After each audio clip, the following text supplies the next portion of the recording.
श्री सद्गुरु महाराज की जय। श्री सद्गुरु महाराज की जय।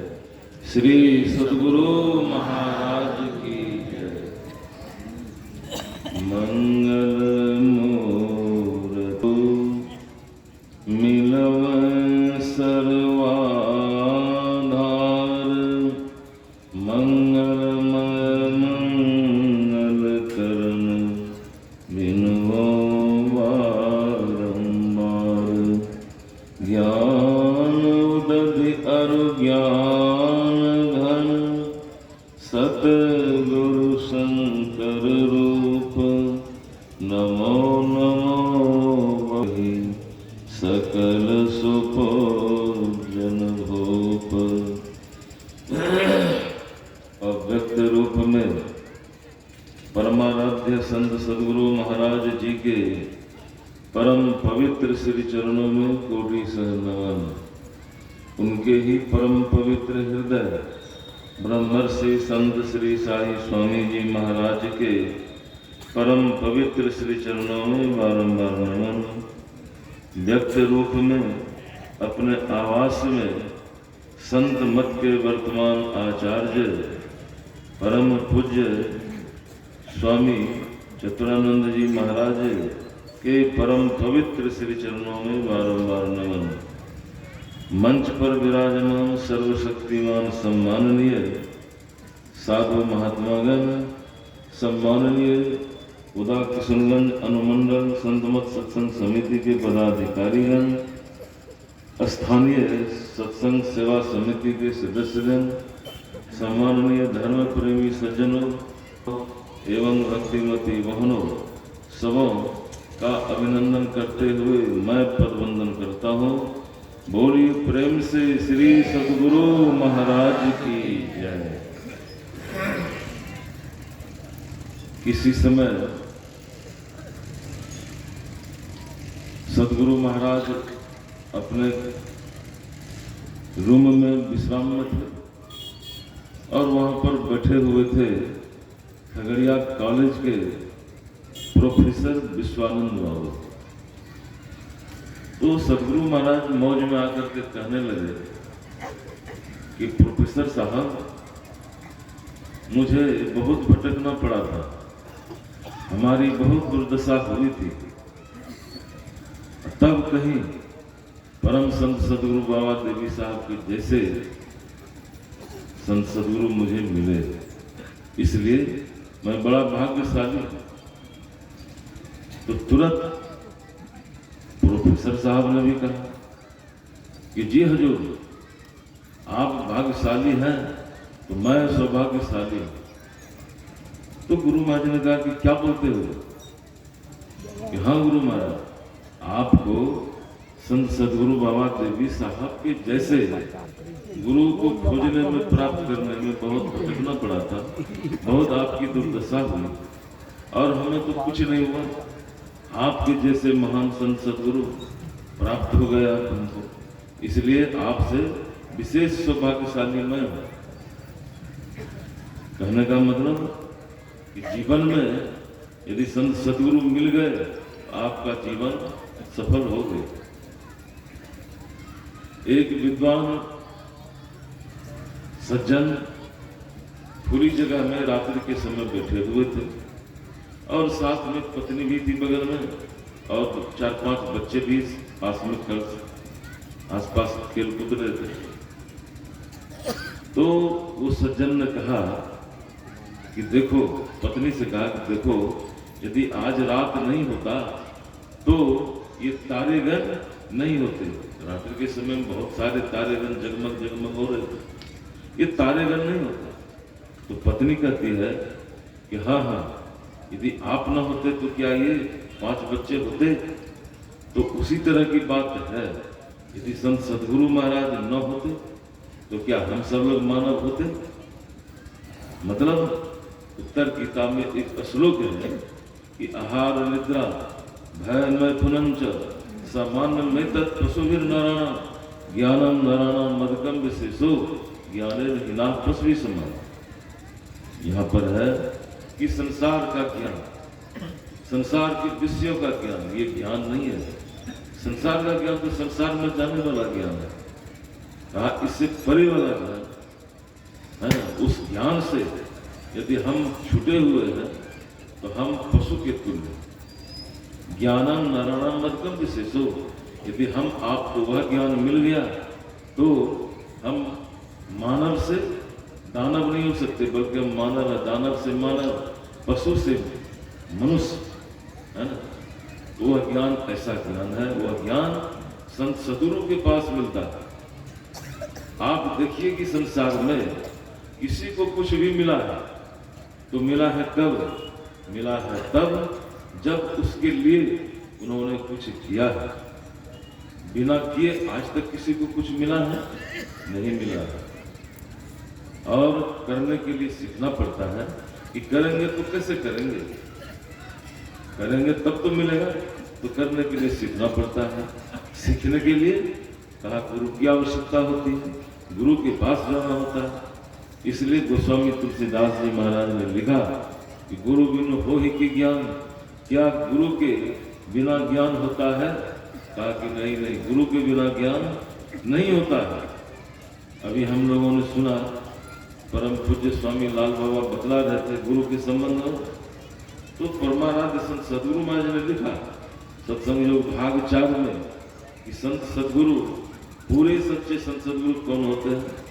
तो इन्होंने कहा कि जीवन काल में जिनकी सूरत सारे आवरणों को पार कर शब्दातीत पद समाधि समय में लीन होती है और पिंड में बरतने के समय उन्मुनी रहनी में रहकर सार शब्द में लगी रहती है, तो ऐसे पुरुष पूरे और सच्चे संत सद्गुरु कहे जाते हैं। तो ऐसे पूरे सच्चे संत सद्गुरु के पास जाएंगे तो आपको वह ज्ञान मिलेगा। कौन सा ज्ञान? आज हमारे जो संत सद्गुरु हैं स्वामी चिदानंद जी महाराज, आज वो ज्ञान देंगे, दीक्षा देंगे। इसी को कहा भगवान बुद्ध ने कि ज्ञान के बिना ध्यान नहीं और ध्यान के बिना ज्ञान नहीं। ध्यान करेंगे तो उसकी युक्ति तो चाहिए, फायदा तो चाहिए, वही भजन वेद में बतलाया जाएगा। तो ज्ञान, और उसी ज्ञान से हम करेंगे ध्यान, ध्यान करेंगे तब आपको वह ज्ञान मिलेगा, उस ज्ञान की प्राप्ति होगी। इसलिए उपनिषद में आया, श्री जवान दर्शन उपनिषद में कि ज्ञान शौचम परित्यज्य वाहि योरम तेन समूढ़ कांचन कृत्वा रोष्टम गृहणादि सुब्रत, अर्थात ज्ञान सोच को छोड़कर, ज्ञान सोच को छोड़कर जो है ना, ज्ञान सोच को छोड़कर जो मिट्टी का ढेला लेते हैं, मतलब ज्ञान यानी सोना, सोने को छोड़कर मिट्टी का ढेला लेता है। कहने का मतलब है कि केवल बाहरी शुद्धता और पवित्रता में लगे रहते हैं, तो क्या वह ज्ञान आपको होने वाला है? जब तक आप ध्यान नहीं करेंगे तब तक वह ज्ञान होने वाला नहीं है। इसलिए मदाद श्री शंकराचार्य जी महाराज ने कहा कुरुते गंगा सागर गमनम व्रत परिपालन मतवा दानम ज्ञान विहीन सर्व मतेन मुक्ति भजति न जन्म सतेन। अर्थात कोई करता गंगा सागर, कोई प्रश्न, कोई व्रत का पालन करता अथवा देता दान, यही किंतु सबका मत है, जो रहता ज्ञान विहीन 100 जन्मों में भी पा सकता मुक्ति नहीं वर्दी। कोई करता गंगा सागर, कोई प्रस्थान, कोई व्रत का पालन करता अथवा देता दान, यही किंतु सबका मत है, जो रहता ज्ञान विहीन, है ना। जो उस ज्ञान से विहीन है, बिल्कुल छूटा हुआ है, वो कभी मुक्ति को प्राप्त कर नहीं सकता, मोक्ष को प्राप्त कर नहीं सकता। मोक्ष का यहाँ पर शाब्दिक अर्थ है कि छुटकारा। किससे छुटकारा? हम लोग शरीर को प्राप्त किया, परमात्मा ने दिया है।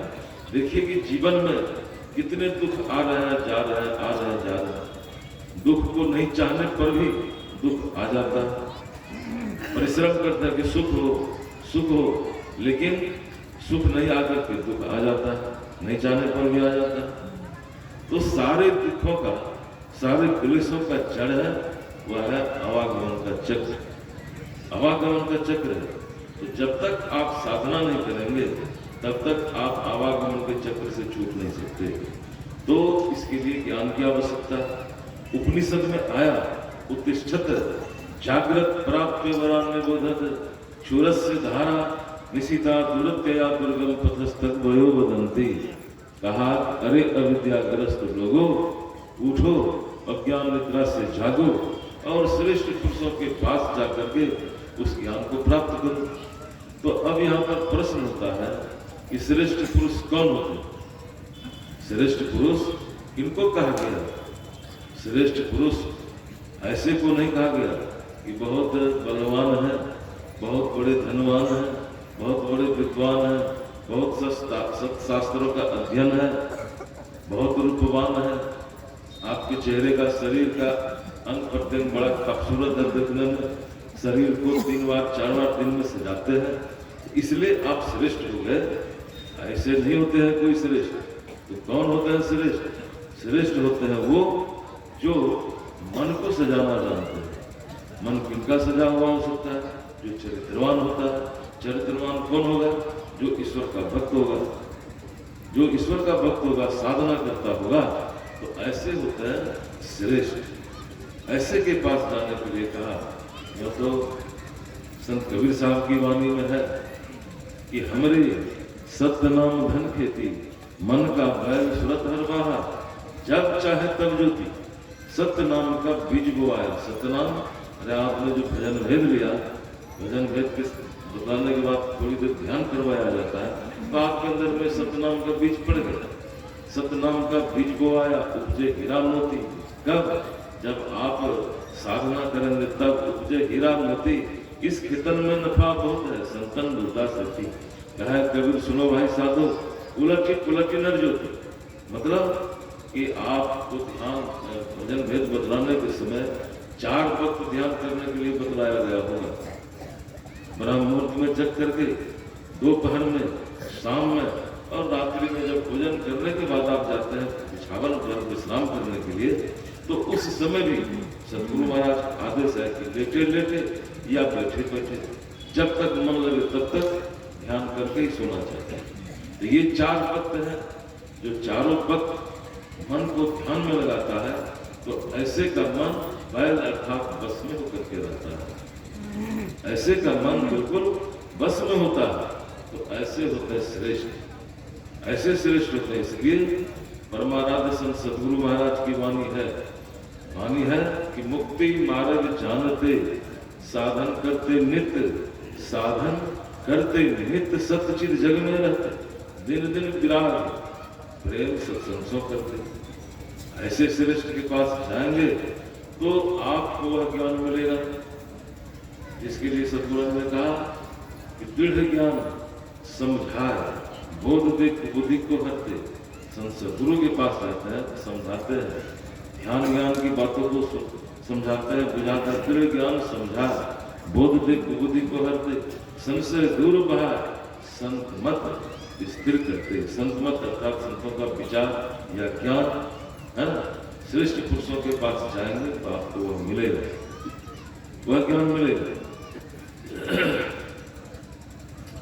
एक कोई बहुत बड़े धनवान आदमी, संसार में सबसे बड़े धनवान, तो गए महात्मा जी के पास।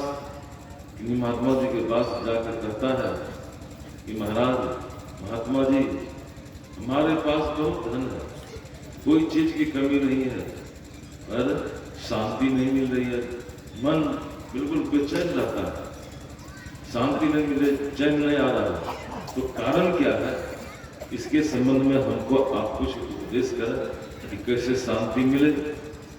तो महात्मा जी सुन रहे हैं और वो बेचारे बार बार दोहरा रहे हैं, लेकिन महात्मा जी केवल सुन ही नहीं रहे थे, वो सुनने के साथ साथ सोच रहे थे, सोच रहे थे कि इनको जो मैं कह करके समझाऊंगा इस धनवान व्यक्ति को, तो मैं करके दिखलाऊंगा तो जल्दी समझ में आएगी बात। तो महात्मा जी अपने सिंहासन पर से उठे और कुछ क्यारियों में पौधे लगा करके रखे थे, पौधों को उखाड़ करके और खाली वाली क्यारी में लगाने लगे। वो फिर कहता है कि महाराज, आप पौधे उखाड़ करके लगाने लगे, कुछ उपदेश कीजिए आप। मेरे लिए। तो महात्मा जी ने कहा देखो जो मैं करके समझाता तो मैं तो करके दिखला रहा, क्या करके दिखला रहे हैं आप महात्मा जी, मैं समझ नहीं रहा हूँ। महात्मा जी ने कहा देखो इस तरह से क्यारी से पौधे उखाड़ करके खाली क्यारी में लगा रहा, इसी तरह से तुम्हारा जो मन है ना, तुम्हारा मन संसार के विषय रूप रस गंध स्पर्श और शब्द, तो हमारे विप्रानंद जी महाराज सुना रहे थे, लेकिन आंख का विषय है रूप, कान का विषय है शब्द, नासिका का विषय है गंध का ज्ञान करना, चाहे वह जैसा भी सुगंध दुर्गंध हो। जीवा का विषय है रस का ज्ञान करना, हम जो खाते पीते हैं उसका ज्ञान। स्पर्श यानी छूकर के ज्ञान होता है। तो ये जो 5 इंद्रियां है ना, पांचों इंद्रियों के द्वारा हमारा मन संसार के विषय में दौड़ लगाता है, विषय का सुख लेता है। और विषय का सुख ऐसा है कि संत सहजोबाई की वाणी में है कि जैसे सरसी लोह की छिन पानी छिन आग, ऐसे सुख दुख जगत के सहजो तू मत पाओ। आप देखते हैं ना लोहारों को, लोहार लोग क्या करता है, लोहे की सरसी से लोहे को पकड़ता है, आग में देता है, आग में जब वो पूरा तप्त हो जाता है, लाल हो जाता है, धन पर पिटता है, पिटने के बाद फिर उसी सरसी से पानी में देता है। इसी तरह का यह संसार का सुख है। तो ऐसे सुख में वह भगवान बड़ा हुआ था, इसे सुख में। तो महात्मा जी ने कहा कि विषयों से मन को बिल्कुल हटाना पड़ेगा, निर्विषय रूपी क्यारी में लगाना पड़ेगा। निर्विषय यानी परमात्मा में अपने आप को जोड़ना पड़ेगा, योग करना पड़ेगा। जो वेद भगवान की भी वाणी में है, हे मनुष्य जगत प्रसाद करता ईश्वर का है ना, ज्ञान प्राप्त करने के लिए, तत्व ज्ञान को जानने के लिए, तो कहा कि सबसे पहले बुद्धि योग, बुद्धि योग यानी सत्संग, सत से योग करना पड़ेगा। मानस योग, उसमें आया मानस जप और मानस, इसके बाद है ज्योति योग यानी दृष्टि योग। तो सबसे पहले कहा कि बुद्धि योग यानी सत्संग। सत्संग का शाब्दिक अर्थ होता है सत्य का संग हो जाना। तो सत्य क्या है संसार में, यह पूरा संसार असत्य है, जबकि परमात्मा ने बनाया सब के सब असत्य है। सत्य क्या है, बस वही परमात्मा। तो ऐसे परमात्मा का संग जिन्होंने कर लिया, वास्तव में वही सत्संग है, वही सत्संग है। संसार में बहुत सारे महात्मा हुए, बहुत संत महात्मा हुए, तो ऐसे नहीं कि बहुत है ना रोचकदार लचकदार खूब अच्छे से मैंने उपदेश किया, लोगों ने समझाया, समझा, मुरी हिलाया, बहुत अच्छे वक्ता है भाई, बहुत अच्छे बोलते हैं, लेकिन वहाँ पर केवल बोलने से, समझाने बुझाने से नहीं होता है, बल्कि उस ज्ञान को प्राप्त करने से होता है।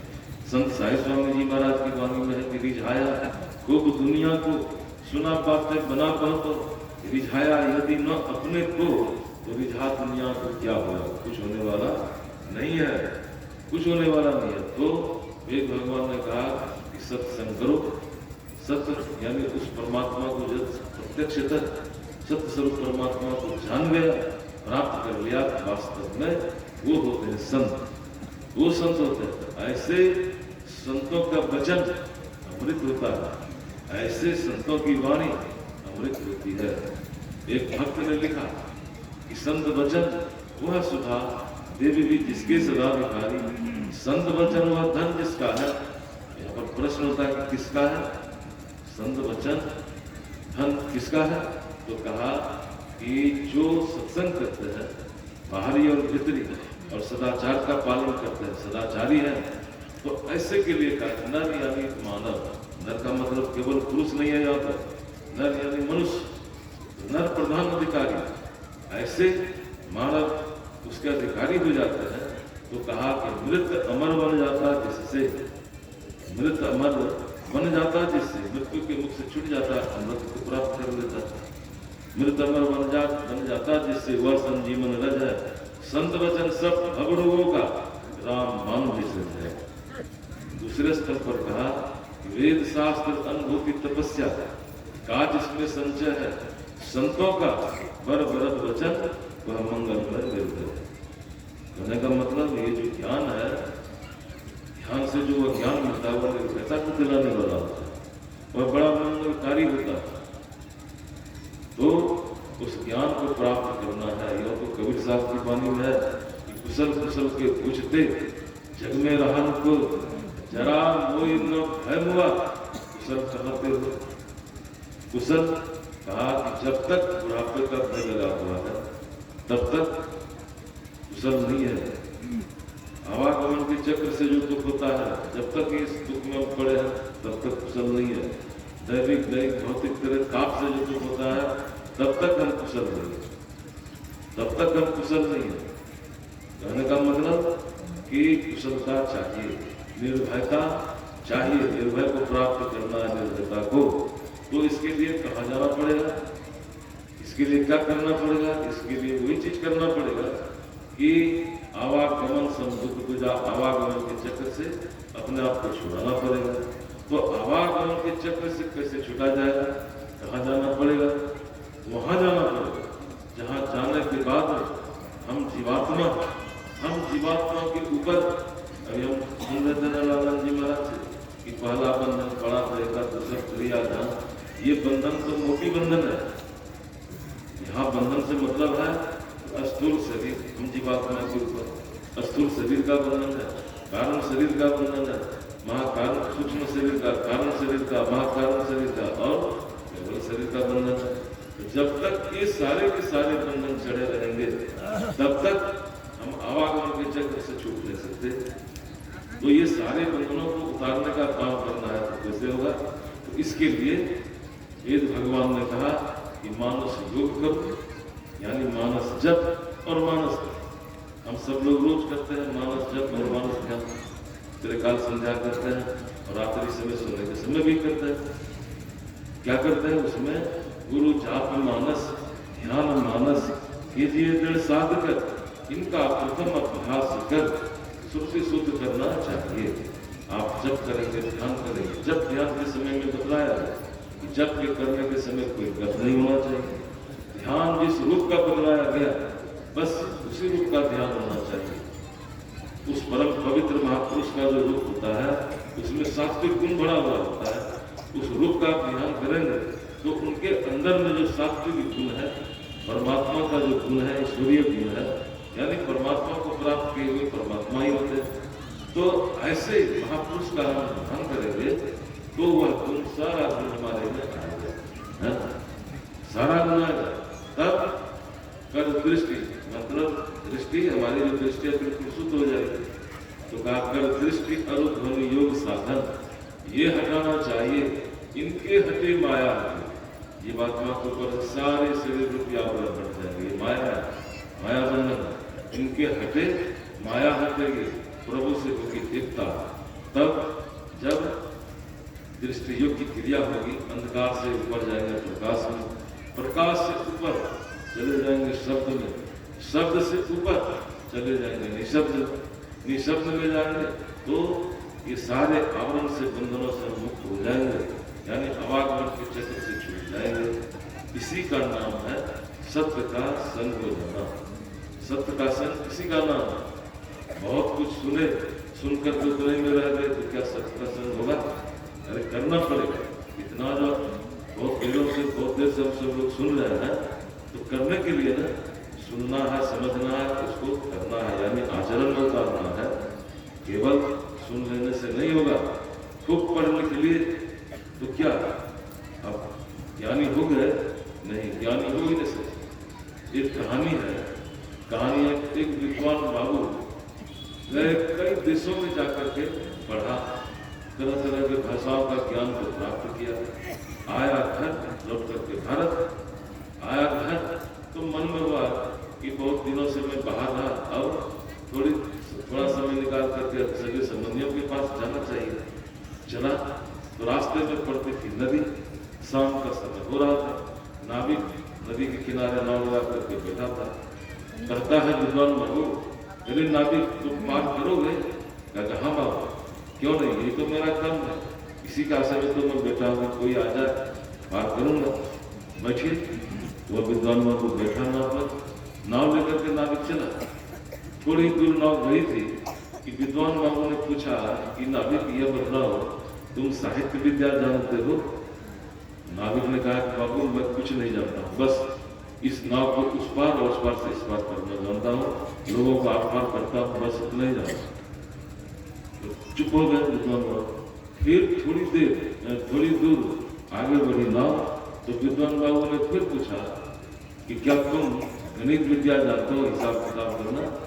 कहा कि बाबू ने तो कर दिया कि बस एक ही विद्या जानता हूँ, नाव को आर पार करना। चुप हो गया। फिर जब बीच धारा में नाव चली गई तो विद्वान बाबू ने फिर पूछा तुम नक्षत्र विद्या जानते हो? इसलिए पूछा कि शाम हो गया तो 4-5 तारे भी उग गए थे, इसलिए पूछा कि शाम हो रहा है, अंधेरा हो रहा है, तो नक्षत्र विद्या जानते हो?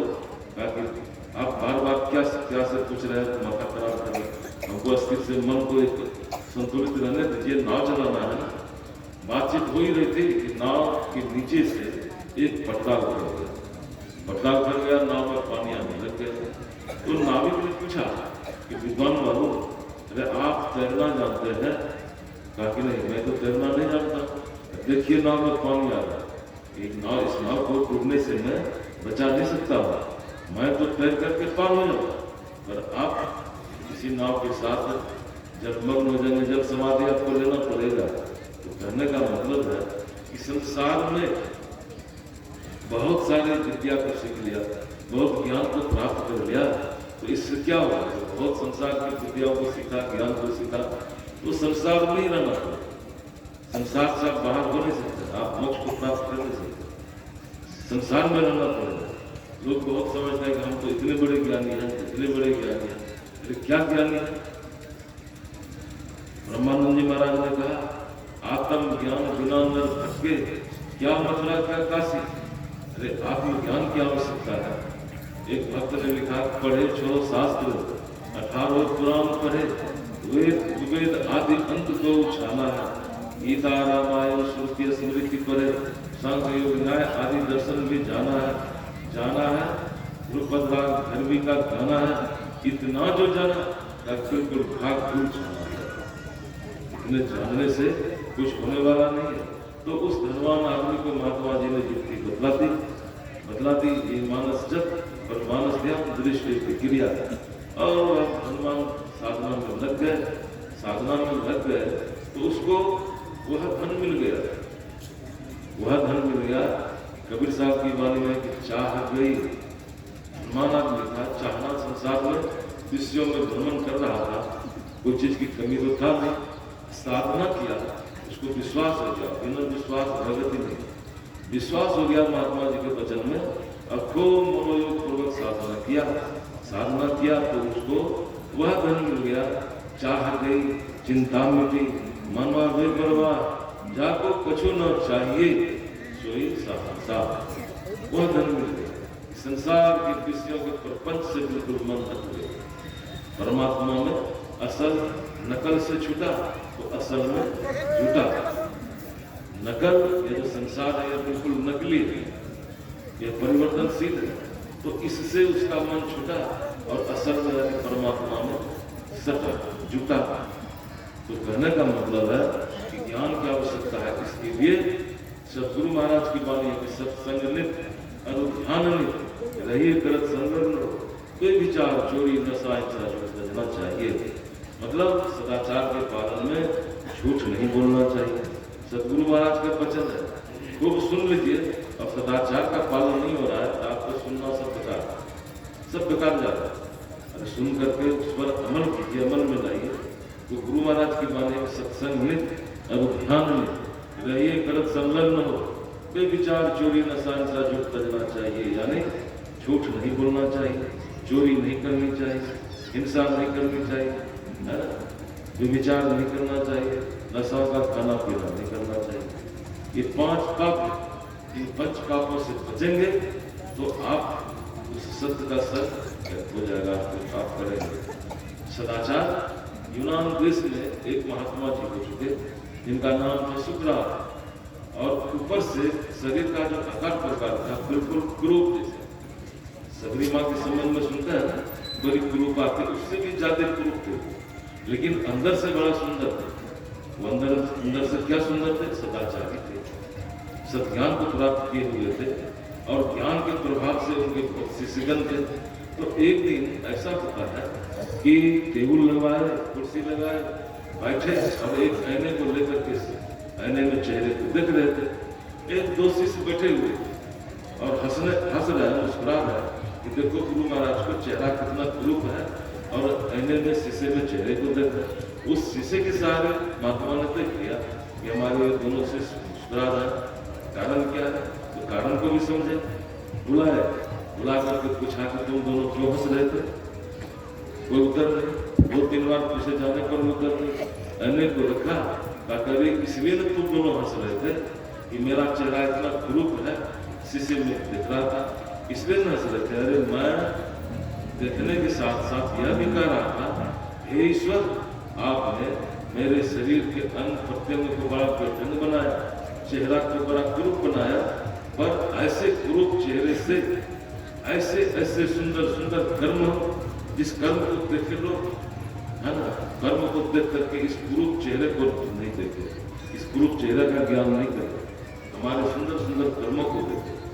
और 2-4-5 शिष्य बैठे हुए थे उधर, वे लोग सबसे उठ करके झट से उठा कर गुरुदेव, तो हम लोगों को तो ऐना नहीं देखना चाहिए, जिसका चेहरा सुंदर है उसको ऐना नहीं देखना चाहिए। कहा कि नहीं, तुम लोगों को भी देखना चाहिए और कहना चाहिए, देखने के साथ साथ, हे ईश्वर, आपने बड़ा ही सुंदर आकर्षक चेहरा को बनाया, पर ऐसे सुंदर ऐसे आकर्षक चेहरे से, शरीर से ऐसा ऐसा बुरा कर्म न बने, लोग बुरे कर्मों को देख करके इस सुंदर चेहरे पर कुट है। तो कहने का मतलब है, सदाचार जो है, सदाचार लोगों को बहुत महान बनाता है।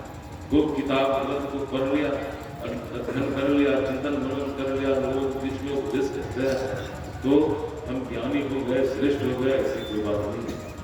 सदाचार का पालन आवश्यक है, सदाचार का पालन कीजिए।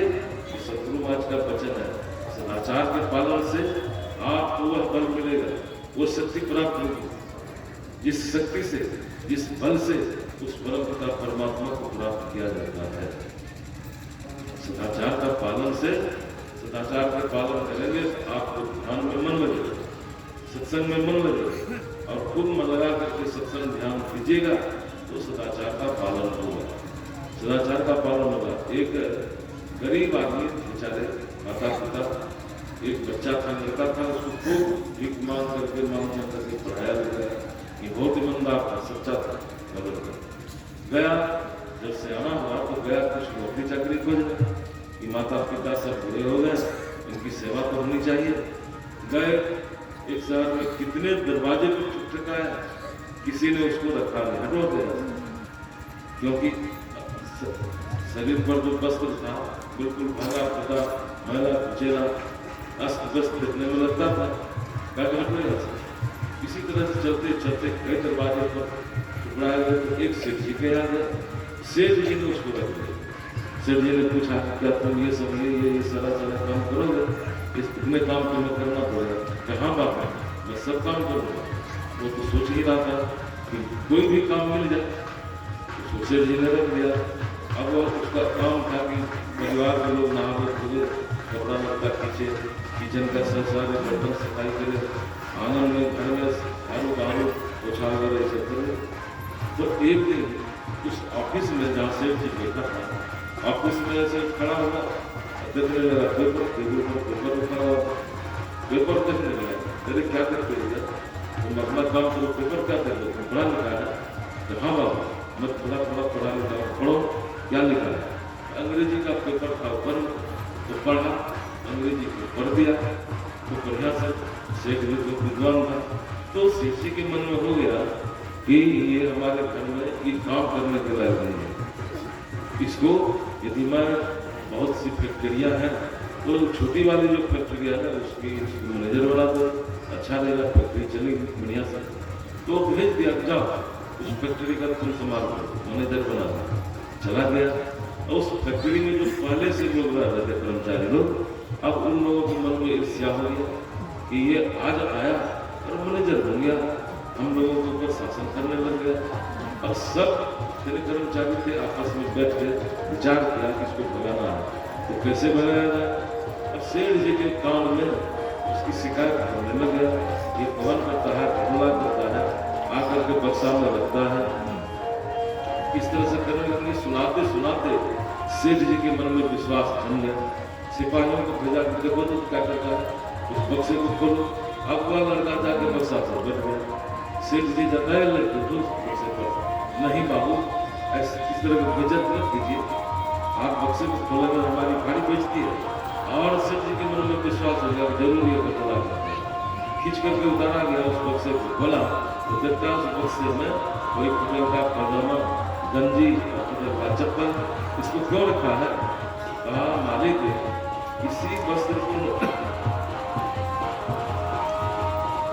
वस्त्र को उन्होंने पहन करके आया था, और इस वस्त्र को देख करके सारे कितने दरवाजे पर मैंने घुमा फिराया है, मुझे ठोकर लगी और आपके पास आया था मैंने किया। इसलिए जब मैं जाता हूँ आपकी फैक्ट्री में तो मन को समझाता हूँ, ये मन ईमानदारी से काम करना, नहीं फिर यही है रखा हुआ तुम्हारे लिए, यही तो मैं करता हूँ, खाता हूँ, यही करता जाने से बोलिए प्रेम से श्री सद्गुरु महाराज की जय। श्री सद्गुरु महाराज की जय। श्री सद्गुरु